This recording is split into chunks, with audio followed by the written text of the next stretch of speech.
بسم اللہ الرحمن الرحیم۔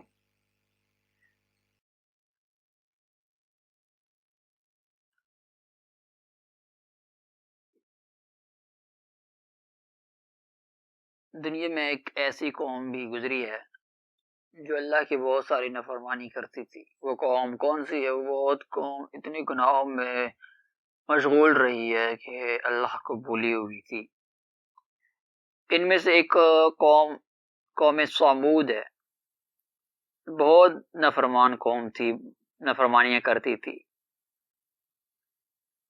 انہی قوم میں سے اللہ تعالیٰ، انہی لوگوں میں سے اللہ تعالیٰ نے ایک بندے کو منتخب کیا جس کا نام صالح تھا۔ اپنا پیغمبر بنایا اللہ نے اس کو، اور اس کو ثمود کا ایک لیڈر چن لیا۔ اللہ کے حکم سے حضرت ثمود علیہ السلام اپنی قوم کو سمجھاتے کہ برائیاں چھوڑ دو، یہ غلط ہے، ٹھیک نہیں ہے، کام ٹھیک نہیں ہے۔ قوم کو بہت سمجھایا لیکن قوم نہ سمجھی۔ آخر قوم نے حضرت صالح سے کہا، اے صالح، اگر تو سچا ہے تو کوئی معجزہ دکھا۔ انہوں نے کہا کہ اگر اس پہاڑ سے گابن اونٹنی نکلے اور بچہ دے تو ہم آپ کی بات مان لیں گے۔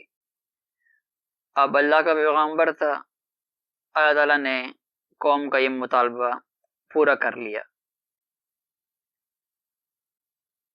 اور ساتھ میں حضرت صالح علیہ السلام نے فرمایا، ناقات اللہ ہے یہ، اس کو تنگ نہ کرنا، یہ اللہ تعالیٰ کا ایک معجزہ ہے، اس کو تنگ نہ کرنا ورنہ اللہ کا عذاب آپ لوگوں پر آئے گا۔ اونٹنی ان کا سارا پانی پی جاتی تھی۔ اب ظاہریہ جانور ہے تو اس کو پینے کے لیے پانی ضرورت ہوتا ہے، کھانے کے لیے خوراک ضرورت ہے، تو ان کا سارا غلہ کھا جاتی تھی، پانی پی لی جاتی تھی۔ آخر ایک شکی نے اس کو ذبح کر دیا اور اللہ کا عذاب ان پر آ گیا۔ جس طرح حضرت صالح علیہ السلام نے ان کو ڈرایا تھا کہ اللہ کا عذاب آئے گا تم لوگوں پر، ایسے کام نہ کرنا، لیکن ایک شکی نے اس کو ذبح کر دیا تو اللہ تعالیٰ کے عذاب نے اس کو پکڑ لیا۔ اور اس قوم نے پہاڑوں میں گھر بنائے تھے، کہتے تھے کہ یہاں نہ پانی آ سکتا ہے نہ ہوا کا اثر ہو سکتا ہے۔ مطلب ظاہری ہے بندہ اپنے بنائے ہوئے گھر پر غرور کرتا ہے، تکبر میں ہوتا ہے کہ اس کو موت نہیں ہے، لیکن ہر چیز کو موت آنی ہے اور ہر چیز نے گرنا ہے۔ جتنی بھی بڑی بڑی بلڈنگیں ہیں زمانے میں وہ گرے گی۔ اللہ تعالیٰ نے ایک فرشتہ بھیجا اور اس نے چیخ ماری اور ساری قوم کے کلیجے پھٹ گئے۔ اب ان کے پاس اتنی ٹیکنالوجی تھی کہ اتنے گھر بنائے ہوئے تھے پہاڑوں میں کہ پانی، زمین کا پانی اوپر نہیں جا سکتا تھا، تو اللہ تعالیٰ نے دوسری طرف عذاب بھیج دیا۔ مطلب اللہ تعالیٰ کا عذاب دینا اور اللہ تعالیٰ کا عذاب آنے کی شکل بہت ہے ان کی۔ اب ایک فرشتے نے چیخ ماری تو ساری قوم کے کلیجے پھٹ گئے۔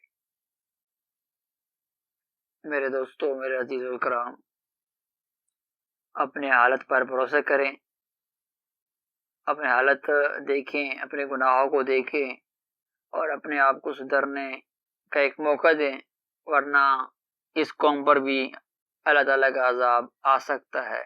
کیونکہ اللہ تعالیٰ فرماتا ہے قرآن میں کہ اللہ کا قانون کسی بھی قوم کے لیے نہیں بدلا، اس کا قانون وہی ہے جو پچھلی قوموں کے لیے تھا۔ اس کے ساتھ ساتھ میں آپ سے رخصت چاہوں گا۔ اللہ حافظ۔ مزید اسلامک ویڈیوز، لیکچر سے بھرپور ویڈیوز، علم میں اضافہ کرنے کے لیے، ویڈیوز کو دیکھنے کے لیے اس چینل کو سبسکرائب کریں تاکہ آپ میری ہر ویڈیو دیکھ سکیں، اور ہر ویڈیو دیکھنے کے لیے آپ کو اس چینل کا بیل آئیکن کو لازمی آن کر کے رکھنا ہوگا تاکہ میری ویڈیوز آپ تک پہنچے اور میرا رابطہ آپ سے قائم رہے۔